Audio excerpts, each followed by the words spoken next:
یہ روز مجھے ستا رہا ہے، روز مجھے تنگ کر رہا ہے، روز مجھے تکلیف دے رہا ہے، کب یہاں سے چلا جائے میں چین سے آرام سے اچھی طریقے سے زندگی گزاروں۔ جبکہ محمد رسول اللہ صلی اللہ تعالی علیہ وسلم نے جب اپنے منبر مقدس پہ تشریف جلوہ افروز ہوئے تو 3 دعائیں مانگی تھی، اور اس میں ایک دعا وہ بھی تھی، ہلاک اور برباد ہو جائے وہ انسان جس کے والدین بڑھاپے کی حالت کو پہنچ جائے اور وہ ان کی خدمت کر کے اپنے لیے جنت حاصل کرے۔ اگرچہ کہ بڑھاپے کی حالت کے اندر اس کا مزاج تیز ہو جاتا ہے، اس کی حالت بدل جاتی ہے، بولنے کا انداز اس کا الگ ہو جاتا ہے، اسی وقت تو انسان کو شفقت اور مہربانی کرنا اس کے لیے بڑی بات ہے۔ ورنہ پیار اور مٹھاس میں تو ہر ایک کے ساتھ ایک دوسرے کے ساتھ انسان شفقت کر لیتا ہے۔ ہمت تو تب ہے کہ جب اس کی وہ باتیں برداشت کرنے کے لیے آئے، یہ بھائی اونچا بول رہا ہے یہ بھی برداشت کر رہا ہوں، یہ ڈھانٹ رہا ہے یہ بھی برداشت کر رہا ہوں۔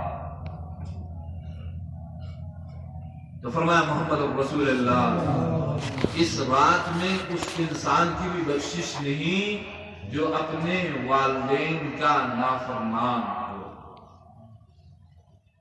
اس لیے کہ ہمارے محمد رسول اللہ صلی اللہ علیہ وسلم نے اللہ کی رضا اللہ نے والد کی رضا میں رکھی ہے۔ اگر کوئی چاہے نا کہ میرا اللہ مجھ سے راضی ہے یا نہیں تو وہ دیکھ لے باپ مجھ سے راضی ہے یا نہیں۔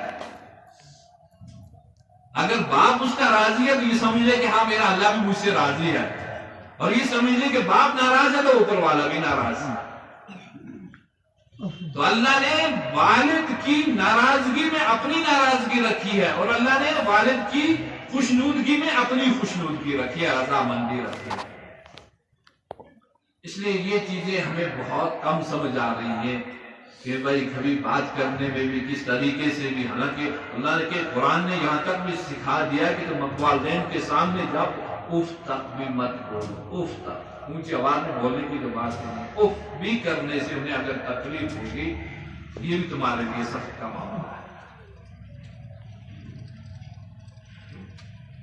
اور فرمایا شراب پینے والا، آج تو وہ عام ہو چکا ہے نشہ، ڈرگس، شراب جو، اور اب تو ہمارے یہاں کشمیر میں دکانیں بھی کھولی جا رہی ہیں۔ بھائی پیو جتنا پی سکتے ہو، اس میں کوئی کمی نہیں ہے، روکنے والا نہیں۔ تو فرمایا محمد رسول اللہ شراب کی عادی کی مغفرت نہیں ہوگی جب تک کہ وہ اسے توبہ نہ کر لے۔ ہر ایک گناہ کو جب تک یہ نہیں چھوڑے گا نہیں تب تک اس کی مغفرت نہیں ہوگی۔ اب رات کو اتنی عبادت کر کے کہ ہم نے بہت رات کو عبادت کی، مگر اگر ایسے افعال ایسے اعمال زندگی کے اندر ہیں، یہ سمجھ لے کہ رات کو بیٹھنا بھی معمولی ہے، پھر کوئی فائدہ نہیں ہے جب تک اس سے پورا توبہ نہ کر۔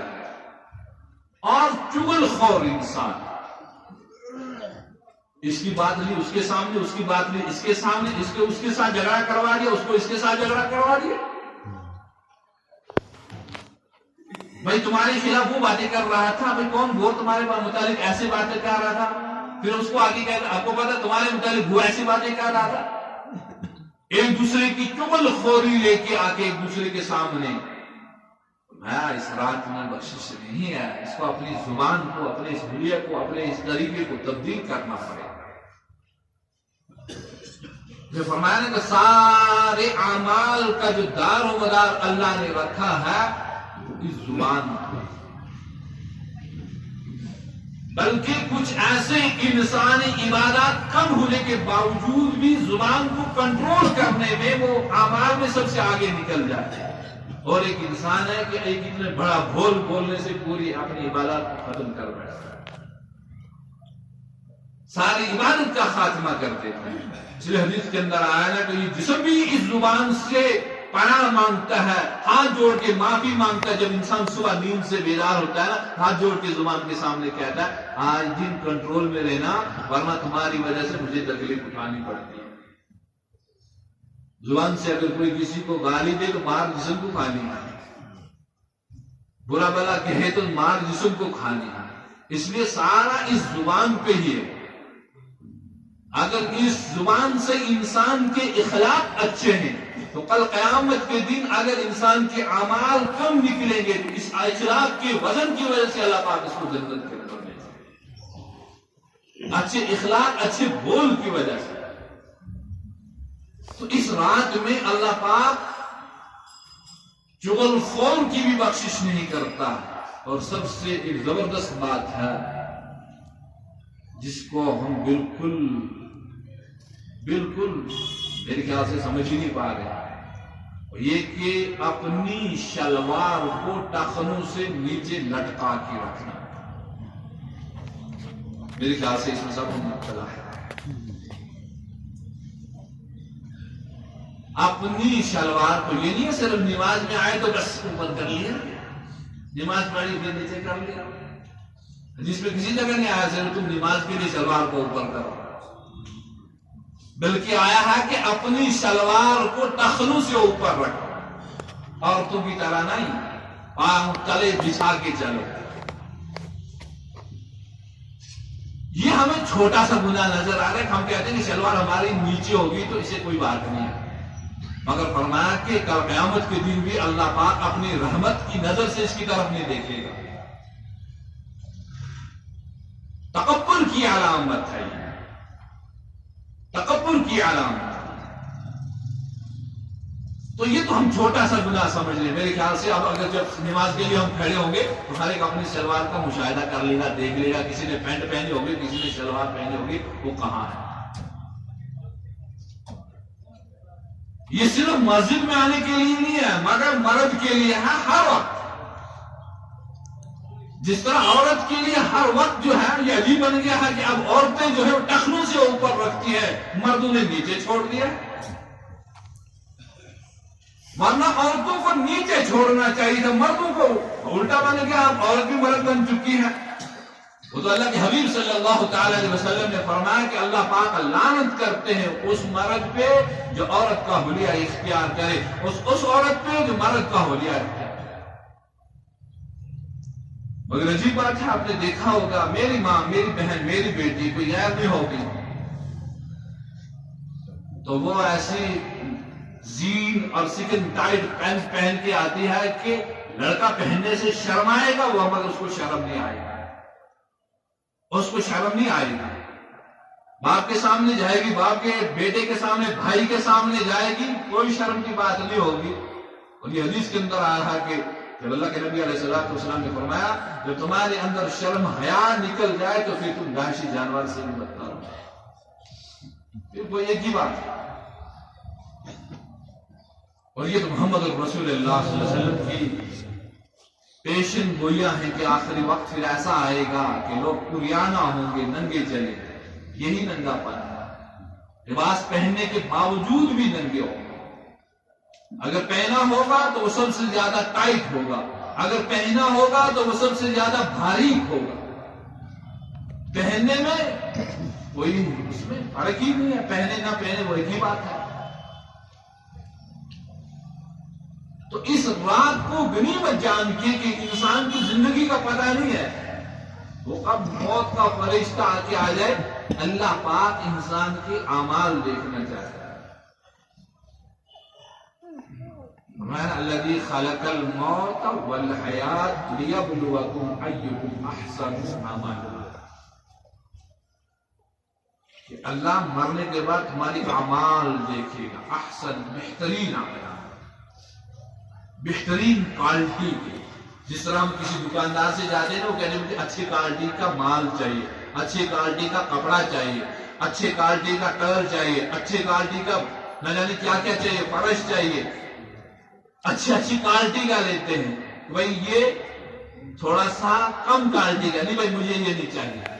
اللہ پاک بھی کہتے ہیں کہ اچھی مال، اچھا کوالٹی کی عبادات جب تم لے کے آؤ، احسن عمل، بہترین اچھے اعمال۔ یہ نہیں ہے نماز پڑھی پتہ نہیں میں نے کتنی پڑھی، 4 پڑھی، 2 پڑھی، 6 پڑھی، 8 پڑھی، مستحبات سنت کی رعایت کے ساتھ پڑھی ہے یا نہیں پڑھی پتہ نہیں۔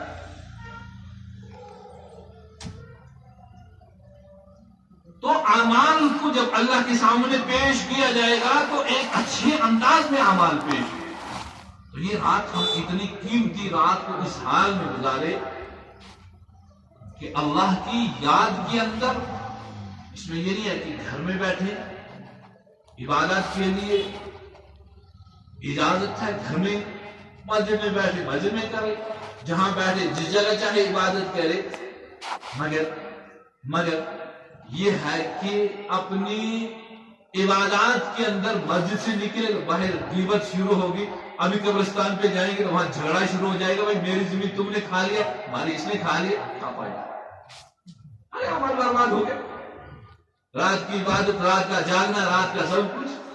کیونکہ ہمیں جب جھگڑا کرنا کا موقع ملتا ہے یا جمعہ ہوتا ہے، نماز پڑھنے کے بعد ہم صبح سے پہلے تو قبرستان میں جاتے نہیں، جمعہ کے دن جائیں گے 2:30 بجے بس فاتحہ پڑھنے کے لیے. اسی وقت ہمیں پتا چلے گا ہماری قبر بھی یہاں ہے یا کوئی اٹھا کے لے گیا، پھر جھگڑا ہوگا. ہماری زمین ہے یا کسی نے قبضہ کر کے وہاں کسی دوسرے کو دفنا دیا. تو شب برات آئے گی ہے، بس اس دن بھی قبروں میں تو بہت زیادہ بھیڑ بھاڑ ہوگی، مگر صرف یہی باتیں ہوگی ادھر کون ہے، ادھر کون ہے، یہ کون ہے، وہ کون ہے، اس نے کھا لیا، اس نے کھا لیا.